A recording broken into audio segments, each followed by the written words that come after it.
बिस्मिल्लाहिर्रहमानिर्रहीम। नाज़रीन अस्सलाम वालेकुम। मैं हूं आपका मेज़बान साबिर शाकिर वफाकी दारुल हुकूमत इस्लामाबाद से। कुछ ताज़ा तरीन खबरों का ताल्लुक़ है पाकिस्तान की कौमी सियासत से। कुछ अच्छी खबरें, अच्छी उम्मीद पैदा हुई है, वो आपसे शेयर करता हूं। लेकिन सबसे पहले तमाम अहले वतन को ईद मुबारक। पाकिस्तान में आज ईद उल फितर अदा की गई और माशाल्लाह से खैबर पख्तूनख्वा में कल मनाई गई, लेकिन बाकी मुल्क के दीगर हिस्सों में आज ईद उल फितर अदा की गई। अल्लाह ताला हम सब को ये खुशियाँ मुबारक करें और सबसे अच्छी दुआ आप ये ज़रूर करें कि ये पाकिस्तान हमारा है, हम सब का है और तमाम तर इख्तलाफात के बावजूद हमें सब ने मिलकर रहना है, इसको मुत्तहिद रखना है और आगे लेकर बढ़ना है।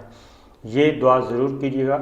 इख्तलाफात होते रहते हैं, लड़ाइयाँ होती रहती हैं और शिद्दत भी उसमें आती रहती है, लेकिन इस शिद्दत में, इस लड़ाई में उस हद तक हम नहीं जाएंगे कि खुदा न खास्ता पाकिस्तान में खाना जंगी हो, आपस में एक दूसरे के साथ लड़ें और मुल्क कमज़ोर हो, मुल्क के इदारे कमज़ोर हों और दुश्मन को हमें मज़ीद कमज़ोर करने का मौका मिले। ऐसा मौका नहीं देना।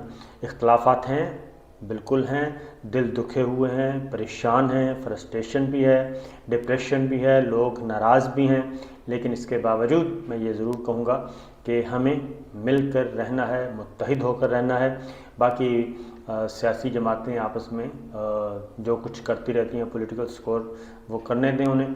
और ख़ास तौर पे मैं गवर्नमेंट से ये ज़रूर कहूँगा कि वो जैसे भी उन पर ठप्पा लगा हुआ है वो आए हैं, लेकिन वो भी सूरत हाल की संगीनी को समझें। अगर अल्लाह ताला ने उनको लाके यहाँ पे बिठा दिया है और उनको मौका मिला है, जैसे भी मिला है, तो उनको भी चाहिए कि वो भी बहुत जल्दी ना करें, क्योंकि पकड़ धकड़, मारदार, मुकदमेबाजी, FIR, ये सब कुछ उनसे बेहतर कौन जानता है कि इसका कोई फ़ायदा नहीं होता, सिवाय इसके कि उनको जो दिन, हफ्ते, महीने मिले हैं वो भी उनके नेक नामी में शुमार नहीं होंगे अगर ये सब कुछ होता रहा। गवर्नमेंट की ज़िम्मेदारी है, पहली ज़िम्मेदारी उन्हीं की है। और मुझे लगता है कि हुकूमत में भी कुछ ऐसे लोग मौजूद हैं जो नहीं चाहते कि मामलात आगे बढ़ें और ये सारा कुछ जो एक सेटअप बना है, ये उनके अंदर भी, उनकी सफ़ों में भी ऐसे लोग मौजूद हैं जो उन्हीं के ख़िलाफ़ काम कर रहे हैं।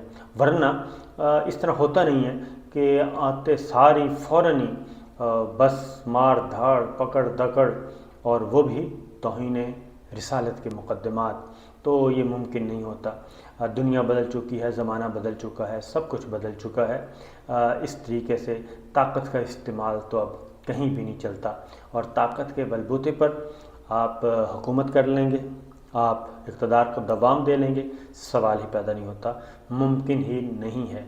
क्योंकि ये वो ज़माना नहीं कि जब ख़बर जो है वो 24-24, 36-36 घंटे तक पहुंचती ही नहीं थी। अखबार नया आता था और उस अखबार का इंतज़ार किया जाता था, तब ख़बरों का पता चलता था। अब ऐसा नहीं है।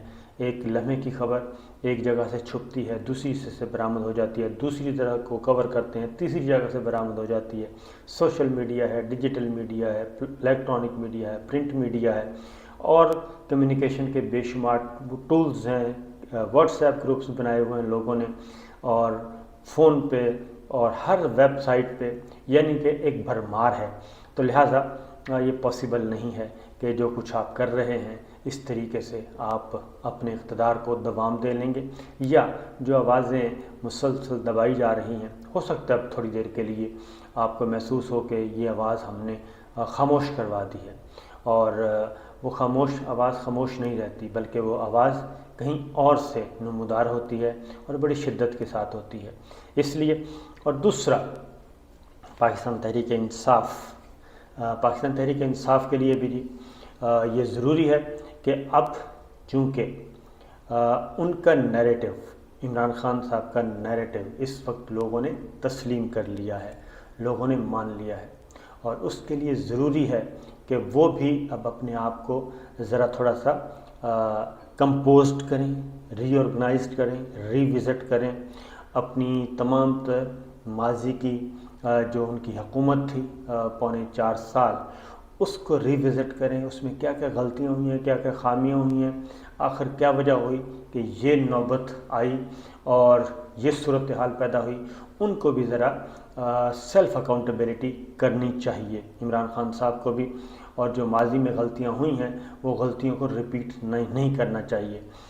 یہ ان کے لیے ایک اچھی گڈ لک ہے، ان کی خوش قسمتی ہے کہ ان کی آواز پہ لوگوں نے لبیک کہا ہے، اور جو کچھ یہ سب کچھ ہوا اس کو لوگوں نے ایکسیپٹ نہیں کیا، بلکہ جو بات عمران خان صاحب بتا رہے ہیں لوگوں کو وہ اپیل کر رہی ہے، لوگ اس کو سچ مان رہے ہیں اور حق مان رہے ہیں۔ اس لیے وہ لوگ بھی، پاکستان کے وہ شہری بھی جو ان سے ناراض تھے، جو مہنگائی سے تنگ تھے، بے روزگاری سے تنگ تھے اور حکومت کی پالیسی سے تنگ تھے، وہ بھی اب دوبارہ واپس آ گئے ہیں ایک بڑی کاز کے لیے، اور وہ بڑی کاز کیا ہے کہ پاکستان کو دوبارہ آزاد کروانا ہے۔ پاکستان 1947 میں آزاد ہو گیا، لیکن اب اس کو حقیقی طور پہ آزاد کروانا ہے۔ یہ بات بالکل صحیح ہے کہ ہماری خودداری، ہماری خود مختاری، ہماری سوورنٹی، ہماری آزادی، اور خاص طور پہ اب مختلف طریقے آئے ہوئے ہیں کہ کسی بھی ملک کی آزادی کو کیسے آپ نے کنٹرول کرنا ہے، کسی کی خود مختاری کو کیسے کنٹرول کرنا ہے، اس کی خودداری کو ختم کیسے کرنا ہے۔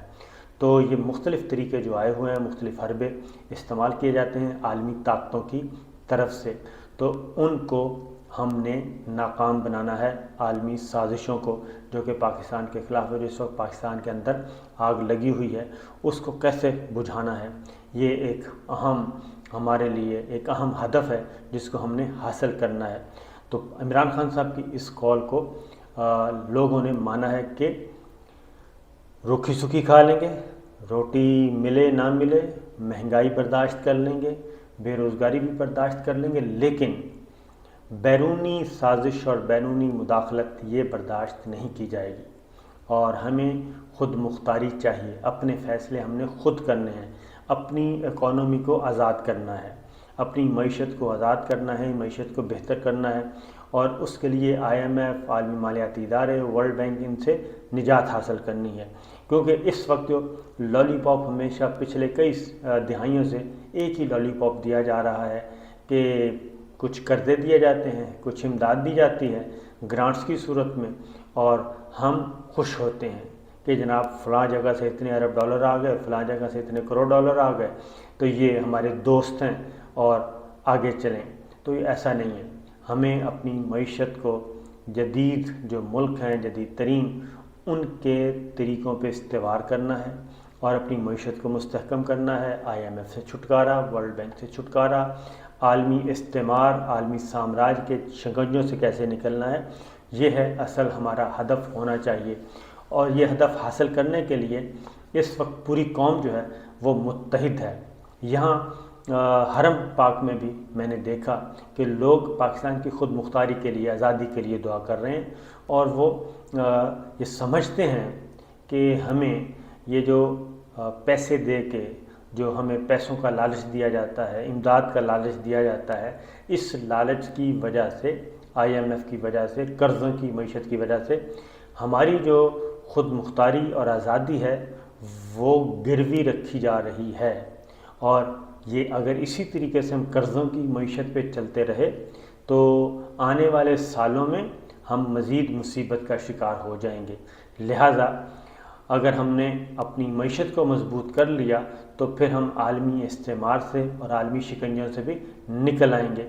اس کی ریزن یہ ہے کہ جب وہ پنجابی میں کہتے ہیں کہ جس کے گھر دانے اس کے کملے بھی سیانے، یہ پنجابی میں ایک بڑا مشہور ہے۔ تو اگر ہمارے گھر میں ہماری معیشت مضبوط ہوگی، ہمارے وسائل میں اضافہ ہوگا اور ہماری آمدن میں اضافہ ہوگا، تو پھر ہمیں عالمی استعمار اور عالمی شکنجے کی طرف دیکھنے کی ضرورت نہیں پڑے گی۔ ہم جب کسی کے سامنے ہاتھ نہیں پھیلائیں گے تو پھر ہمیں ان کے مطالبات اور ان کی مداخلت بھی ہمیں قبول نہیں ہوگی اور نہ ہی ان کو موقع ملے گا۔ تو یہ چیز جو ہے یہ خاص طور پہ قابل عمل بھی ہے، जैसे हम अपनी ज़ाती मईशत को ठीक करते हैं, इसी तरह हमने मुल्क की मईशत को ठीक करना है। लेकिन बदकिस्मती की बात यह है कि जो इस वक्त एक पूरे का पूरा कंपनी मुसल्लत है, जो कंपनी मुसल्लत हुई है, उससे किसी खैर की तवक्को किसी को है नहीं, क्योंकि यही वो कंपनी है जिसने मुख्तलिफ अदवार में पाकिस्तान को इस हालत में पहुंचाया। और अगर वही कंपनी दोबारा एक मल्टी नेशनल कंपनी बन के वापस आ जाती है और वापस आ गई है, तो उस मल्टी नेशनल कंपनी से भी कोई खैर की तवक्को नहीं की जा सकती। इसलिए लोग रंजीदा हैं और लोग इस कंपनी को कबूल करने के लिए तैयार नहीं, और वो इंतज़ार कर रहे हैं कि ये जो कुछ भी हुआ अब इससे आगे बढ़ना चाहिए और चीज़ों को ठीक करना चाहिए। और चीज़ें ठीक एक ही सूरत में हो सकती हैं कि तमाम लोग बैठें और तमाम बड़े बैठें और बैठ के मामलात को आगे की तरफ लेके जाएं, और उसके लिए ज़रूरी है कि आम इंतखाबात का इनेकाद फिलफौर किया जाए। उसकी रीज़न ये है कि ये शिद्दत में इजाफ़ा होगा। अगर इंतखाबात डिले हुए तो शिद्दत में इजाफ़ा होता जाएगा और तलखी बढ़ेगी। ये हम आपको पहले बता रहे हैं, तलखी बढ़ेगी, शिद्दत में इजाफ़ा होगा, अमन व अमान का मसला पैदा होगा। और इसीलिए इमरान खान साहब, चूँकि वो एक मुतासरा फ़रीक हैं और वो समझते हैं कि उनको एक साजिश के ज़रिए और बैरूनी मुदाखलत के ज़रिए उनको फ़ारिग किया गया है, और उसके लिए ज़रूरी था कि पाकिस्तान के जो इदारे हैं वो उस मुदाखलत को और साजिश को रोकते। बहरहाल उन्होंने एक प्लान किया जी, और पूरे मई में 6 जलसों का उन्होंने अनाउंस किया है, और उसमें चकवाल है, अटक है, जेहलम है, फैसलाबाद है, मियाँ वाली है, और एक मियाँ वाली के साथ फैसलाबाद, ये इन शहरों में उन्होंने जाना है। और वो 2 मिलियन मार्च 10 लाख के बजाय 20 लाख लोगों को वो लाना चाहते हैं इस्लामाबाद, और तैयारी कर रहे हैं मुल्क भर में, और 20 लाख लोगों को वो लाना चाहते हैं इस्लामाबाद, और इस्लामाबाद में वो डिमांड करेंगे आम इंतखाबात की। मैं ये इंफॉर्मेशन की बुनियाद पे कह रहा हूँ कि बेहतर होगा कि उससे पहले ये चीज़ें ठीक कर ली जाएं, और उससे पहले ही बैकडोर चैनल पे बैठा जाए। और ये पॉलिटिकल प्लेयर्स को ख़ास तौर पे मैं कह रहा हूँ, वो भी कि बैठें और बैठ के नए इंतखाबात की तारीख़ तय कर लें। उसकी रीज़न ये है कि अगर ये ना किया गया, और मैं मिलिट्री इस्टेब्लिशमेंट से भी यही कहूँगा कि वो भी अपना रोल अदा करें, क्योंकि न्यूट्रलिटी कोई रोल नहीं है, एपॉलिटिकल कोई रोल नहीं है, जो रोल है वो है। तो इसलिए वो भी आगे बढ़ें और सिचुएशन को काबू करें, वरना क्या होगा, वरना ये लड़ाई जो है, अब तक किसी ने भी रेड लाइन अबूर नहीं की, अभी तक किसी ने रेड लाइन अबूर नहीं की, और ख़ास तौर पे वज़ीर-ए-आज़म इमरान खान जो कि साबिक हो चुके हैं, वो बड़े मोहतात अंदाज में आगे बढ़ रहे हैं, तो लोग भी उनकी बात सुनते हैं। और टॉप ट्रेंड आप देख चुके हैं, इम्पोर्टेड हुकूमत नामंजूर 15 करोड़ से तजावज़ कर चुका है, तो उसको भी ज़रा देखिए। इन सारी चीज़ों को आप देखेंगे तो खैर बरामद हो सकती है, लेकिन इसके लिए मेहनत करनी होगी, खुलूस दिल से काम करना होगा, और फिर ही ये सब कुछ होगा। तो बेहतर है कि मामलात आगे ना जाएं, और ये जो इंडिविजुअल्स की लड़ाई है, ये इदारों की लड़ाई में तब्दील ना हो। इजाज़त दीजिए, अल्लाह हाफ़िज़।